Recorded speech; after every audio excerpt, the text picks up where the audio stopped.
AMAs are the most successful when it's about a person and their line of work. So I always like to say that one of our most successful AMAs was with a vacuum cleaner repairman, which is interesting, but because everyone really wanted to know and had like burning questions about, what goes in there and what's like the most disgusting thing that they've ever seen and how does that actually work? We want to know the ins and outs of Reddit, so that's why we brought Youyoung Lee onto Storyteller. Youyoung is the Senior Manager of Media Partnerships at Reddit, where she leads the relationship with news, entertainment, gaming, and sports partners. More from her very soon, but first, quick introductions. My name is Sky Muller, former sports anchor turned media support guru, working with all the top dogs in the media space. Joining me, as always, the one, the only, Christine Chalk, multi-Emmy award-winning producer turned SVP and a downright media genius. They call it the front page of the internet, so without further ado, we bring Youyoung front and center on the Storyteller stage. Thanks so much for having me. Youyoung, I had so much fun reading your bio that you've just been dialed in on the piano during lockdown. I feel like each one of us has picked up on a new habit, or habit's not the right word, maybe a new hobby or a talent. We saw you learned everything in its right place in Halo. Any other songs coming up on your list? I think that like during the Christmas and the holiday season, I was playing Linus and Lucy, but I also think that I was driving my neighbors insane by playing it over and over again. So there was that. But yes, I've had a lot of fun with my piano. It's true. That's awesome. The amount of hobbies that I told myself I was going to learn in March that I never learned, I guess that's a lot of people hopefully were in that with me. Youyoung, before we get into the Reddit stuff, tell our audience about your story. Yeah, for sure. So I spent most of my career in the news and journalism space. And I think what's really interesting is, as tech companies have become more advanced, or rather tech distribution, how people have consumed news and media have significantly changed. So, when I started, it was a long time ago, but when I started in print at Entertainment Weekly, people were subscribing to magazines, hard copy, and then it shifted over into like the startup space. I worked at HuffPost. And really, I think HuffPost was super advanced in terms of understanding how people access information via social media, Facebook, Twitter, et cetera, all the platforms that we've had today, delightfully. And that really led to a career in audience development and strategy and growth, and then eventually to Reddit, where I'm at today. And tell us a little bit about what your role is at Reddit. I understand you work with a lot of, the different media partnerships, but what does that mean behind the scenes? Yeah.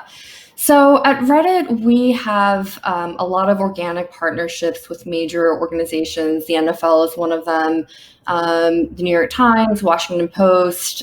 Gaming is actually one of our biggest. It is the biggest vertical on Reddit. So we work a lot with game developers. And what we do is we really help drive relevance and awareness of Reddit to, let's say, for news organizations, understanding how to source from Reddit, understanding how to navigate. It can be kind of complicated and a little bit challenging, maybe a little bit intimidating to the uninitiated. There's so much quality information, but understanding where to look for them, I think is a thing that we'll probably discuss later. But then also product integrations and making it easier for people who, let's say, are playing games to access the correct subreddit for that game, for instance, League of Legends, while they're simultaneously playing. We have media partners, sports partners, a whole collection of storytellers on today. When you're talking with those partners and teaching them how to engage, for our audience today, what are maybe quickly like 3 things that you tell them about how to source that content? Yeah, so, Reddit is often described as a social network, but I think something that's quite unique about Reddit is that we're really based on topic, not personhood. So when you join Reddit, it's this anonymous platform, you really want to be able to understand how different subreddits work. And, I would start first just by joining and then kind of understanding the different roles for each of the communities. The mods, are pretty particular in terms of like who's posting. Nobody wants spam content, for instance. And that's actually what makes the quality on Reddit so high, because it is moderated. I think the first instinct for a lot of brands, probably when they join a social network or a platform, is to join and immediately start self-promoting. And if you do that on Reddit, quite frankly, you'll get banned, so booted out of that subreddit. So you don't want to do that. But I would say, really understanding how communities are set up, following your interests. And then for people looking to source from Reddit, we have a lot of partnerships with, API partnerships with discovery tools like CrowdTangle and NewsWhip that will easily alert you if there's something that's overperforming in the subreddit. So we suggest looking there as well. It's so true. At Tagboard, we always are asked questions. I want to leverage the content I find on Reddit, and I want to bring it onto another screen, onto a broadcast. And oftentimes we look at the organizations who are nailing it. And one of those is NBA on TNT, who I know you work with as well. So we do have some video to kind of play an example here. And as we play this out for everyone at home, kind of talk us through how you've seen them leverage their audience as an example of a great way to do it. Yeah. So NBA on TNT is a partner of ours, and as I believe, we were talking before, sports content has typically been live, and during the pandemic, I think a lot of sports cable networks were really struggling in terms of figuring out what to air online. So NBA and TNT has had a Photoshop challenge. I guess there was a meme going on in last spring, Gone Fishing, which basically displayed different basketball players going fishing. And so what NBA on TNT did is they posted a Photoshop challenge in the NBA subreddit, which has almost 4 million members, and they asked for user submissions. They got over 100 submissions. They were all really quality. And then NBA on TNT actually showed them on air. And it was a really fun segment. You could also hear Charles Barkley say, like, "What's Reddit?" which was interesting for us to hear, but we also tried to get him to do an AMA. We'll see if that happens. You mentioned AMAs, and also what TNT has going on there is leveraging the creativity of their community, which is really cool.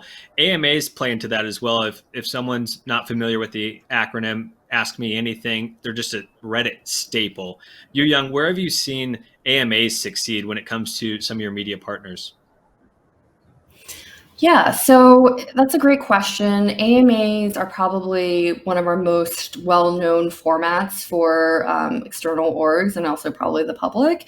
AMAs are the most successful when it's about a person and their line of work. So I always like to say that one of our most successful AMAs was with a vacuum cleaner repairman, which is interesting, but because everyone really wanted to know and had like burning questions about, what goes in there and what's like the most disgusting thing that they've ever seen, and how does that actually work? But Redditors really don't care if, this person is high level or not. They really want to know the ins and outs of like how things actually work. So I think that's a unique angle about AMAs in the sense that you can be a behind the scenes producer, for instance, for a television show. It could be someone that, works on like the photographer for, an investigative piece where maybe, they told a story through photos, but they actually had a lot more to tell about how they got that particular angle. AMAs are also an extremely easy format because it's a relatively controlled space and it's templated. So, when you set one up, you have about like an hour and a half to answer the questions that are all, pre-entered beforehand. And then you kind of choose the best ones. Typically, they tend to be the most upvoted. So the audience has kind of helped you sort through the best answers. I love the vacuum cleaner repairman. Human curiosity always wins at the end of the day. You talk about the upvoting and that your community actually helps you know exactly what, they tell you what they want to see more of. And Reddit polling is another way that we've seen this really brought into action with the community voice. One of the first times that, a Reddit poll was ever brought on air was back at the NFL, with the NFL at last year's Super Bowl. We actually have a look at it so everyone can see that. And crazily enough, here we are a whole year later. Tell us a little bit about this and maybe if there are any plans, things you're working on with the NFL as we roll up just a few days out from this year's Super Bowl. Yeah, so Redditors are hyper engaged. The NFL subreddit has over 2 million members. And, what we've seen is that when we rolled out the post type for polls, we get tons of engagement. I think on other platforms, there might be like a limited period of time when you can see that poll, for instance. You post it and kind of it gets a certain number of eyeballs, but then it's very fleeting. With Reddit, because the audience is so engaged and the life cycle for posts are much longer, we tend to get a high volume of votes.